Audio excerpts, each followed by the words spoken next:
감사합니다. 안녕하세요. 오늘은 경영자니까 인생 경영. 우리 장재석 대표가 꿈꾸는 것이 월백입니다. 월드 베스트 기업이 되겠다고 꿈꾸니까 거기 딴 점 피우지 마시고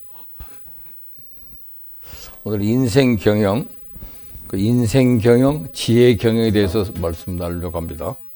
경영이란 말이 성경의 잠언에 나오죠. 우리말로는 경영이라고 그러는데 그것이 영어로는 플랜이라고 되어 있습니다. 인생 계획이죠. 그런데 집에서 가장 한 사람이 인생 경영 잘못하면 그 여파가 가정 모두에게 미치게 됩니다. 회사도 가장 중요한 사람은 그 CEO죠.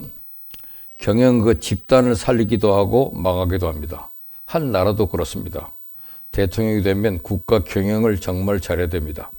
그래서 오늘 우리 총리 요셉을 주목할 필요가 있습니다.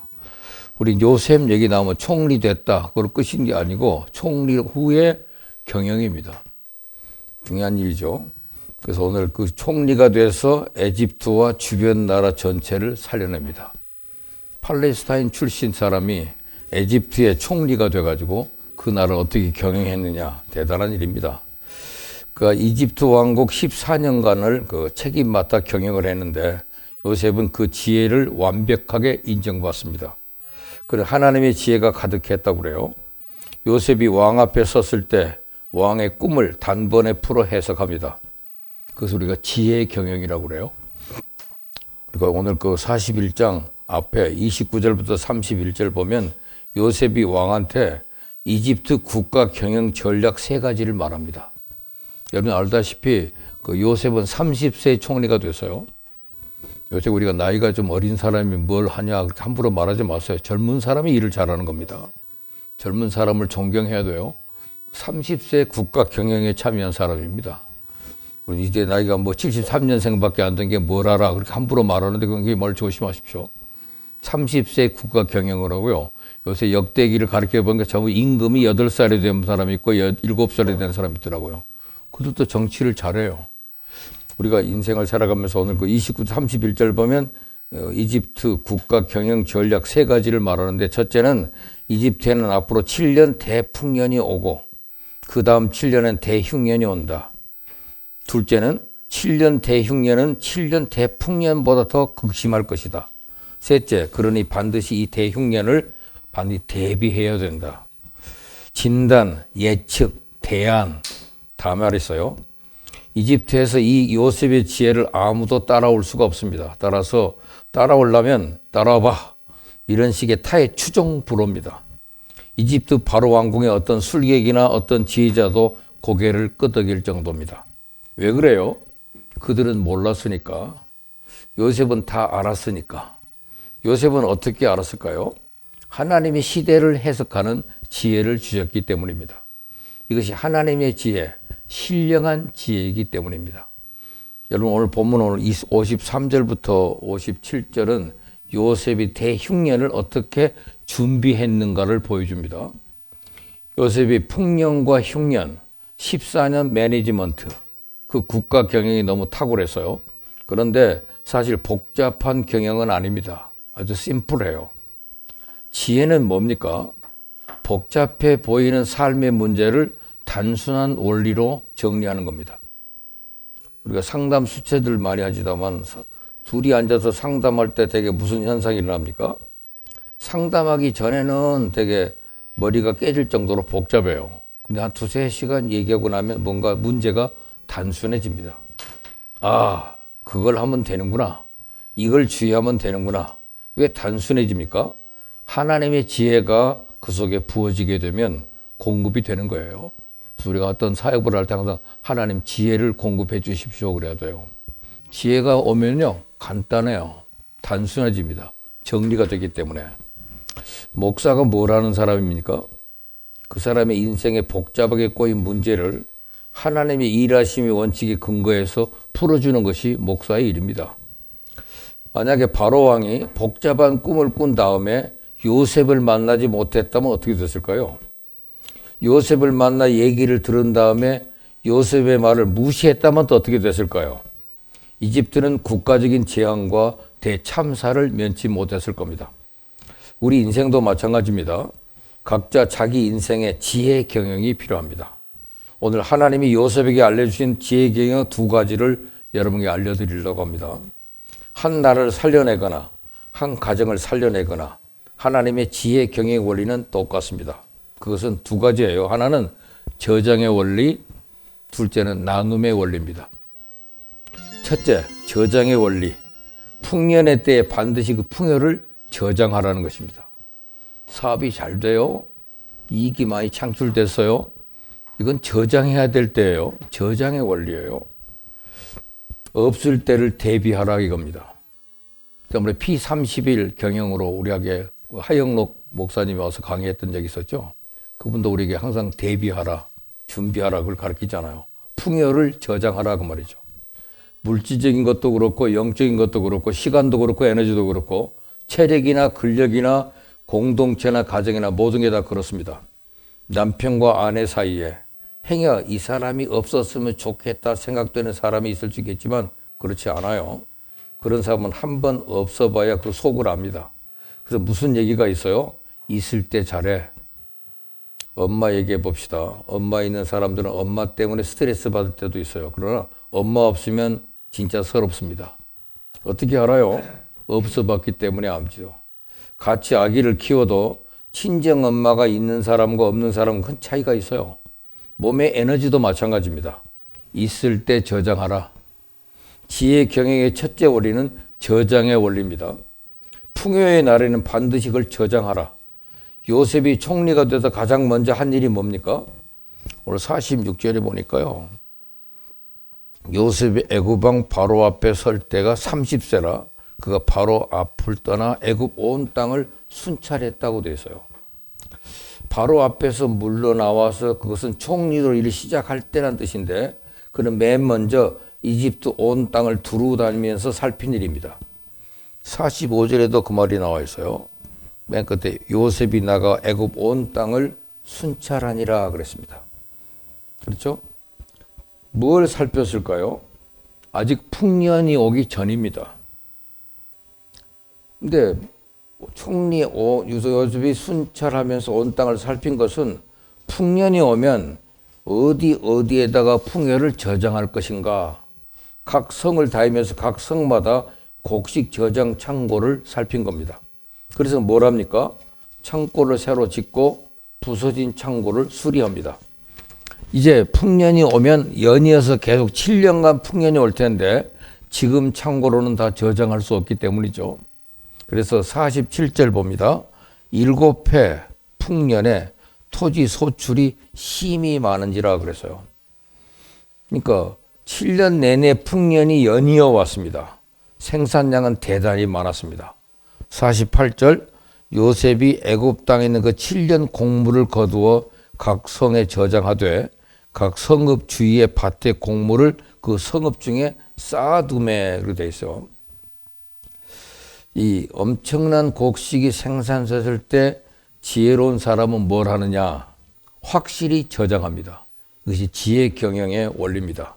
아주 단순하죠. 근데 어리석은 인생 경영, 실패하는 인생 경영은 이 단순한 원리를 무시하고 삽니다. 어리석은 부자는 풍요의 날에 그것을 흥청망청 써버릴 겁니다. 막 써버려요. 성경은 이것을 방탕이라고 그래요.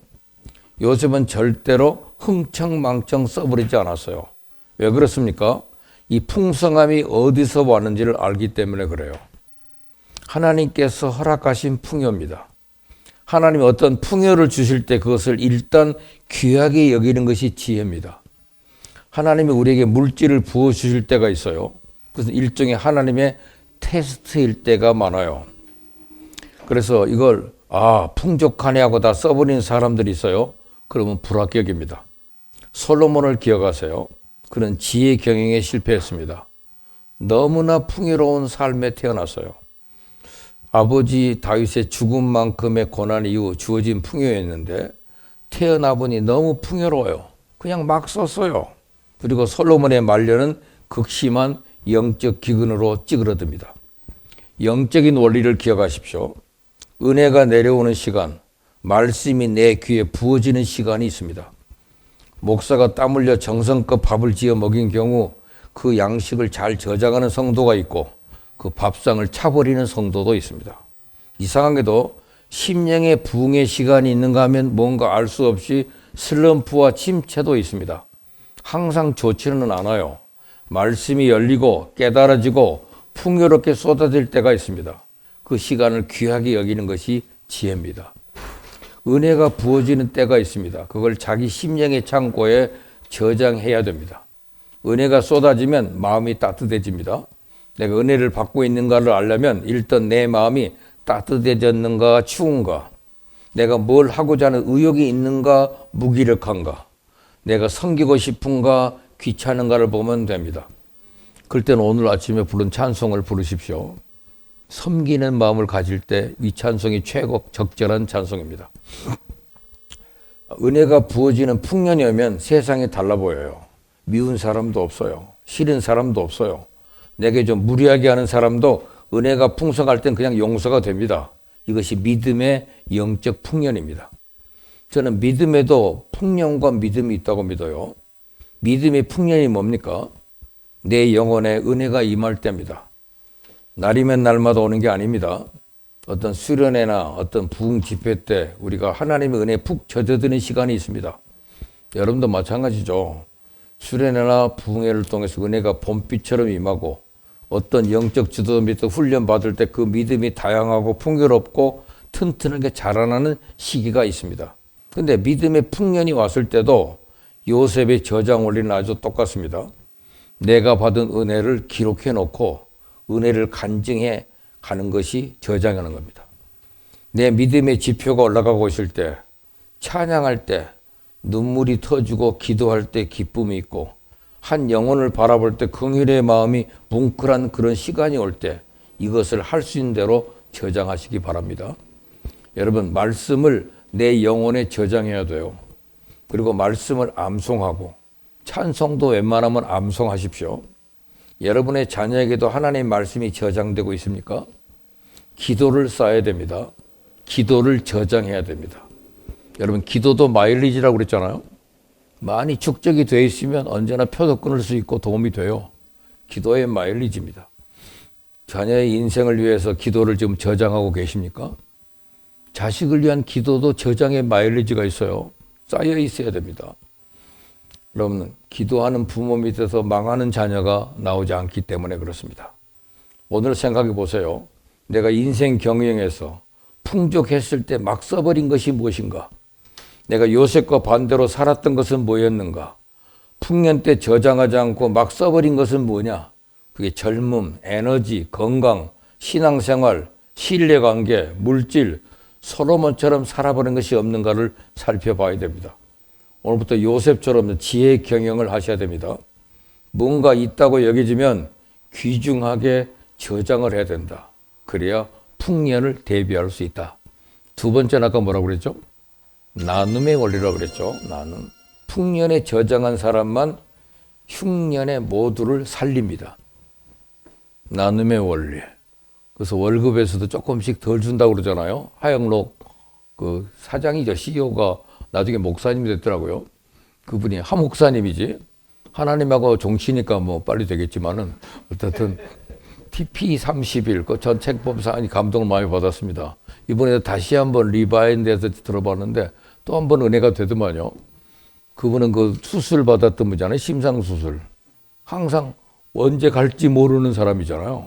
근데도 하나님의 은혜로 살면서 훌륭한 경영인이 됐던 것을 우리가 봤습니다. 그분이 나눔의 원리. 혹시 우리 회사가 부도가 나고 어려울 때 그때 우리가 꺼냈을 돈을 미리 좀 모아두는 게 어떻겠냐. 그래서 입사할 때 계약을 맺었다고 하잖아요. 당신 월급의 한 달분은 따로 우리가 모아두고 덜 줍니다. 아무도 이의가 없더래요. 자기네 대공황 때도 그 회사만 문을 닫지 않았다고 합니다. 저장해 뒀던 것을 가지고 그때 나누니까. 53절 봅니다. 53절에 뭐라고 그랬습니까? 이 애굽 땅의 7해 풍년이 어때요?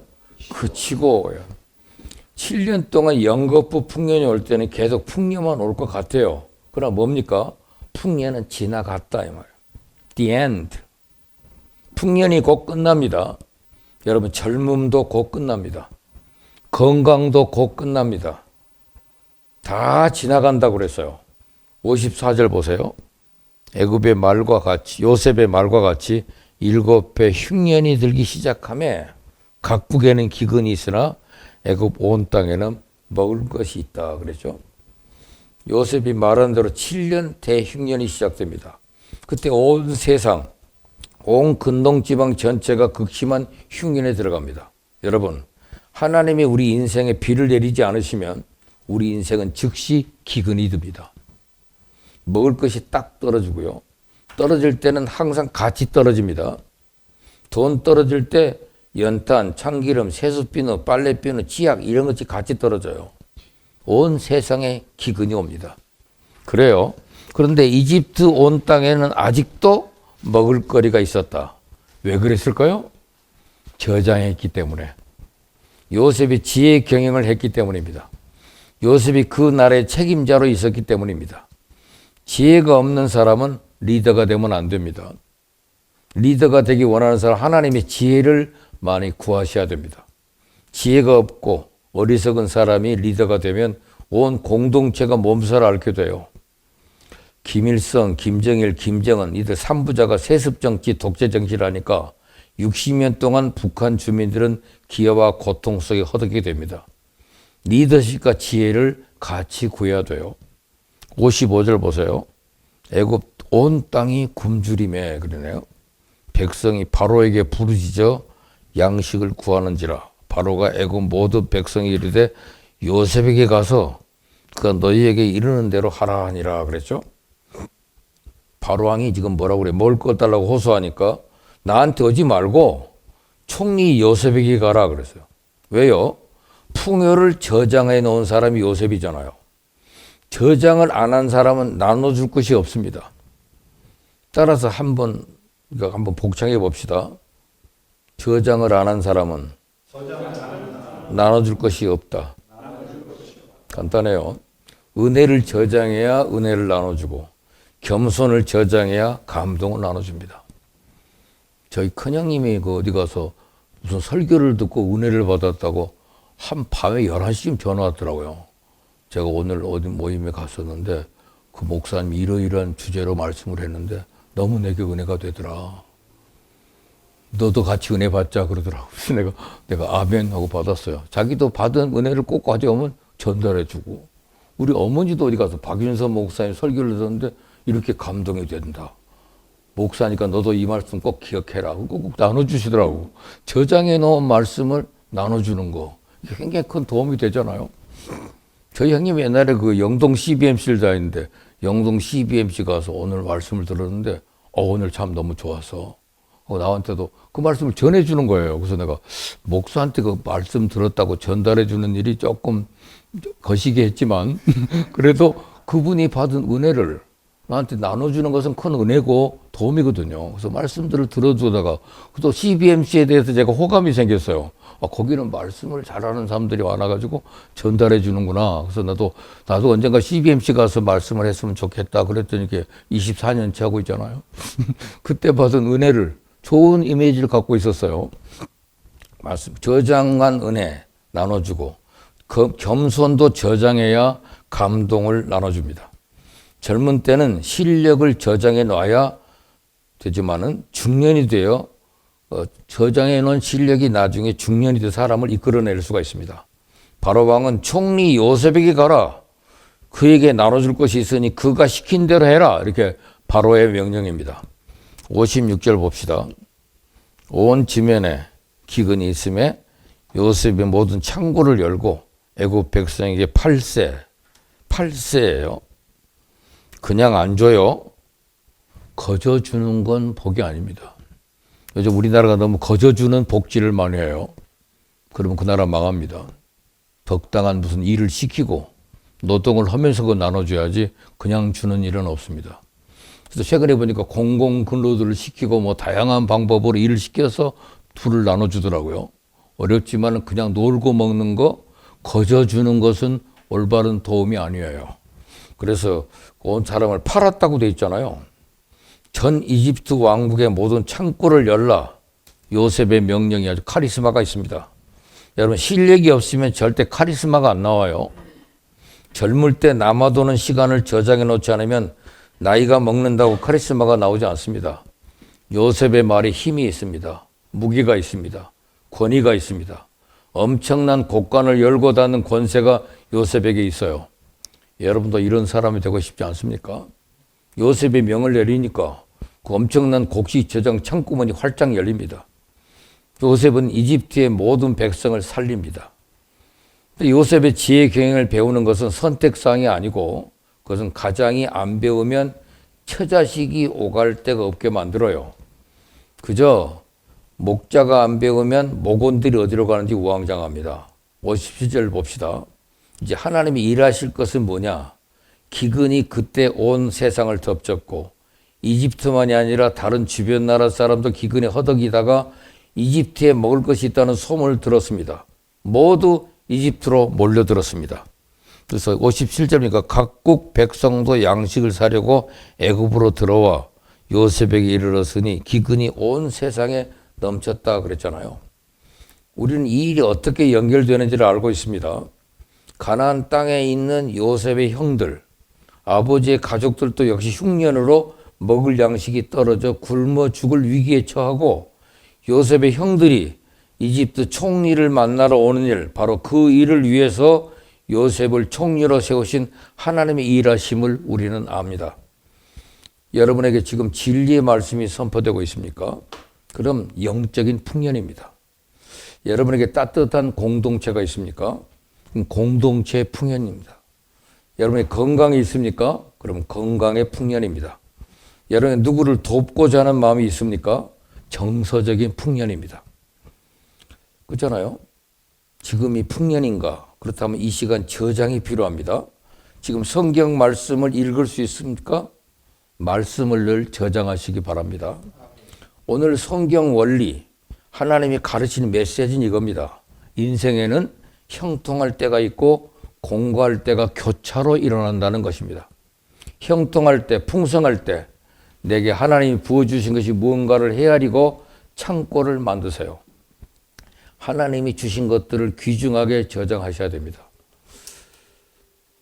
지난번에 참 영락교회에 안수 집사님 한 분이 63 CBMC 와서 그 초청 만탐회에서 와서 강사로 오신 적이 있어요. 그분 이름이 재미있어요. 심재수예요. 재수가 심이 많은 분이죠. 심재수. 그때 와가지고 이제 강사로 와셨기 때문에 제 옆자리에 앉아서 식사도 하고 대화를 해보니까 영락교회 안수 집사더라고요.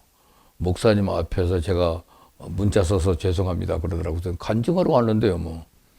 그분이 그 회사에 다니면서 회사가 망해가지고 망하니까 그냥 놀기만 하기 못해서 새벽 기도를 나갔대요. 만리동에 있는 새벽 기도 가는데 설교를 듣는데 그렇게 은혜가 되더래요. 그래서 늘 그 의뢰를 될 땐 그냥 넘기면 안 된다고 해서 노트를 하나 사가지고 매일 가서 적었대요. 지난번에 보니까 그 20권째 자기가 썼다고 보여주더라고요. 그러는 사이에 그분이 그 ATM기 있잖아요. ATM기를 일본에서 와가지고 만들어서 수출하던 분이에요. 그걸 만들어서 개공하는 분인데, 근데 그 회사가 하다가 보니까 망해버렸대요. 근데 망했는데 제품은 이미 팔았기 때문에 파간 사람한테 AS를 해줘야 되잖아요. 그래서 자기 직원들이 다 직장 그만두고 집에 놀면서도 자전거를 타고 가기도 하고 전철 타고 가서라도 꼭 AS를 해줬대요. 그랬더니 일본에서 그 투자하는 회사가 이 사장을 지켜보다가 다시 재투자하기로 결심을 해요. 그래서 다시 회사가 일어났더라고요. 그때 그 사람은 그러면 20권째인가 노트에다 정리하고 있을 때래요. 이럴 때는 하나님이 주신 은혜가 있다. 은혜라도 저장하자. 기록해 놓은 것이 자기 인생의 경영을 얻었다고 그러더라고요. 그러고 나서 자기가 이렇게 경영하는데 가끔 돈이 좀 떨어질만 하면 국가에서 5만 원권을 찍어내더래요. 5만 원권을 찍어내면 ATM기를 또 팔 수가 있다네. 5만 원권이 나오는 걸로 바꿔야 되니까. 그래서 그때마다 개발해가지고 새로 해서 결국 심지에서 안수 집사가 지금 영락교회 장로 됐습니다. 장로도 이제 은퇴할 때 됐네요, 벌써. 그분이 55년생인가 그럴 거예요, 아마. 지난번에도 교회 다니시면 꼭 장로가 되십시오. 장로가 안 되면 의사 결정권이 없어요. 그 적어도 장로교 다니면서 장로가 안 되면 평생 병신입니다. 그랬더니 그 양반이 충격들 받아가지고 그때부터 열심히 해서 안수집사에서 장로 되기가 드물어요. 굉장히 어렵습니다. 거기 경쟁력이 세가지고. 그 장로 돼갖고 지난번에 또 한 번 서 한 번 연락이 왔더라고요. 그 아현동에 가면 맛있는 또 냉면집 있다고 거기 같이 가서 한번 식사도 그랬는데 나 그분 이름을 볼 때마다 기억이 나요. 심재수 장로님, 재수가 심이 많은 분, 그죠? 그분이 쓴 책도 있어요. 그래서 CEO 리더십에 나왔길래 제가 봤는데 그 양반이 그 지혜 경영을 배웠답니다. 여러분 오늘 이렇게 CBMC 와서 귀한 말씀 들을 때도 잘 메모리 하세요. 또 적어도 제일 잘하는 사람은 장재석입니다. 또 참 메모하고 내가 또 한 번 똑같은 말하면 그거 몇 년도에 했던 건데요. 딱 이러더라고요. 아주 기억력이 좋아요. 그렇지만 그때 말씀하고 오늘 말씀이 또 다를 거예요. 항상. 우리는 새로운 뉴얼리 개발하고 개혁하는 거기 때문에 그렇잖아요. 오늘 중요한 얘기입니다. 우리 지금 인생 흉년에 허덕이는 사람이 우리 주변에 많습니다. 지금도 우리 생명의 말씀 우리에게 있고 우리가 말씀을 듣고 성도들하고 이렇게 상담하다 보면 어떻게 살아야 될지 당황할 때도 있지만 그러나 우리가 저장한 것이 있으면 그것을 풀어드리면 그 사람들도 살 길이 생기기 때문에 그렇습니다. 여러분 주변에도 어려운 CEO들을 만나면 여러분이 가지고 있는 것 좀 나눠주세요. 적용시키면 도움이 됩니다. 점점 생명의 말씀을 얻을 것이 없어지고 있습니다. 아모스에 보면은 그 양식이 없는 기근이 아니고 물이 없어 기갈이 아니고 하나님 말씀이 없어 기근이 온다 그랬어요. 사람이 이 세상 이 끝에서 저 끝까지 먹을 것을 얻으려고 달려다녀도 먹을 것이 얻지 못한다 그랬어요. 물이 없는 기간이 아닙니다. 양식이 없는 주림이 아닙니다. 여호와의 말씀이 없는 기근입니다. 그때를 늘 준비하세요. 그래서 엄청난 기근이 세상을 뒤엎을 때 총리 요셉이 다스린 땅에는 먹을 것이 넉넉했습니다. 하나님이 풍요를 주실 때 그 풍요를 잘 저장하는 사람이 되시고 또 어려움을 당한 사람을 만나면 그에게 나눠줄 수 있는 저 여러분이 되기를 원합니다. 오늘 두 가지 원리 기억하십시오. 저장의 원리, 나눔의 원리를 잘 실천해서 인생 경영, 지혜 경영에 성공하는 우리 CEO들이 되기를 바랍니다. 이상입니다.